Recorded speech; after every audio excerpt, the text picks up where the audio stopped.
लेकिन अभिनव हैरान था। उससे समझ नहीं आ रहा था कि अकरम ये सब कैसे जानता था। आखिरकार मैंने तुम्हें ढूंढ ही लिया टाइगर। टाइगर? हाँ, पिछले 18 सालों से मैं तुम्हें ढूंढने की कोशिश कर रहा हूं। तुम हमारे टाइगर हो, हमारी हजारों करोड़ों की एम्पायर के वारिस, जिसे हम 3 दोस्तों ने मिलकर शुरू किया था। मैं, तुम्हारे पापा संजय गढ़वाल और राणा अग्निहोत्री। वो देखो। इतना कहते ही अकरम ने दीवार पर टंगी एक तस्वीर की तरफ इशारा कर दिया, जिसमें संजय, अकरम और राणा तीनों मौजूद थे। राणा को देख अभिनव को झटका लगा। उसकी आंखों के सामने वो सपना फिर से हरा हो गया, जो वो हर सुबह देखकर उठता था। उस रात अभिनव के पिता को जिस आदमी ने गोली मारी थी वो राणा था। अभिनव की जिंदगी रातों रात पलट चुकी थी। उसके साथ जो हुआ उस पर उसे अभी तक यकीन नहीं हो रहा था। उसके हाथ में अपने पिता की तस्वीर थी, लेकिन उस तस्वीर में वो गुस्से से भरी निगाहों से राणा को देख रहा था। अगर उसका बस चलता तो वह अभी की अभी अपने पिता की मौत का बदला ले लेता। मैं तुमसे पूछना ही भूल गया, इतने सालों तक तुम थे कहां? कहां थे तुम? पापा के जाने के बाद मैं एक अनाथ आश्रम में पला बढ़ा। कई सालों के बाद वहां से निकला, काम करने लगा ताकि पढ़ाई के लिए पैसे जोड़ सकूं। लेकिन इस दौरान आप लोगों ने मुझे ढूंढा क्यों नहीं? टाइगर, ऐसा नहीं है कि मैंने तुम्हें ढूंढने की कोशिश नहीं की।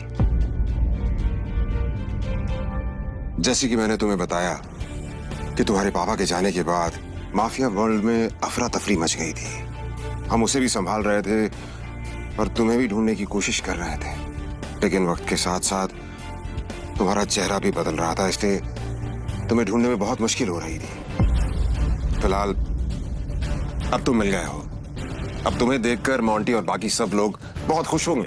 मोंटी का नाम सुनते ही अभिनव को गुस्सा आ गया था। मोंटी एक गद्दार का बेटा था।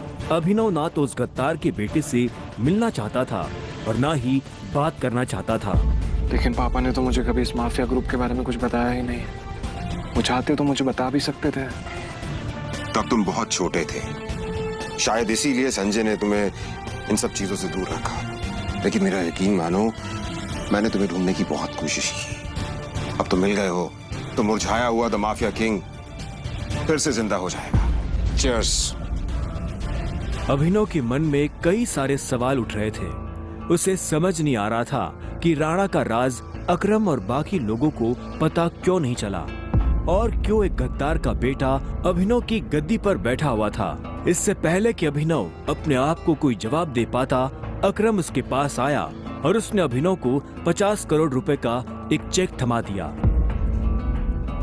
ये लो, इसे रख लो। जब तक तुम टाइगर की पोजीशन नहीं पा लेते, तब तक तुम्हें इसकी जरूरत पड़ेगी। अभिनव ने अकरम के हाथ से चेक लिया और उसे देखने लगा। उसकी जिंदगी पलट तो गई थी, लेकिन अभी भी ऐसे कई सवाल थे जिनके जवाब उसे नहीं मिले थे।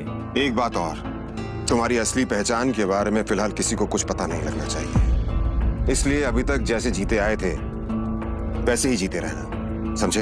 अभिनव ने हाँ में सिर हिलाया और दोनों कमरे से बाहर आ गए। इधर अनन्या चिंता भरी निगाहों से उस कमरे के दरवाजे को देख रही थी जिसमें अभिनव और अकरम थे।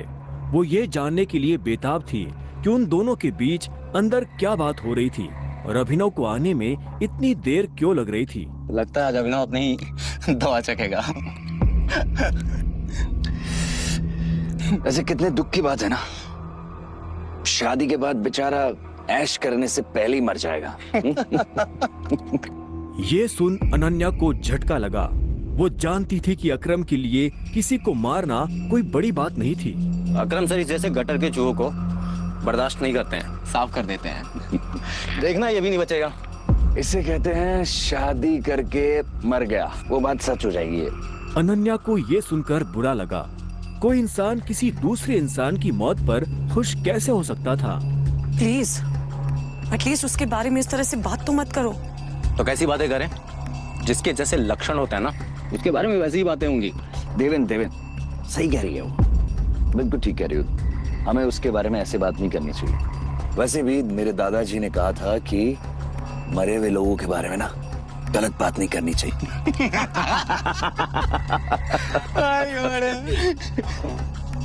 इससे पहले कि अनन्या कुछ कहती, अकरम अभिनव को लेकर बाहर आ रहा था। अभिनव के बदन पर एक छोटी सी खरोच भी नजर नहीं आ रही थी। जब देवेन और सनी ने ये देखा तो उनका मुंह हैरानी के मारे खुला का खुला रह गया। इसे देख के तो लग ही नहीं रहा है कि अकरम सर ने इसे हाथ भी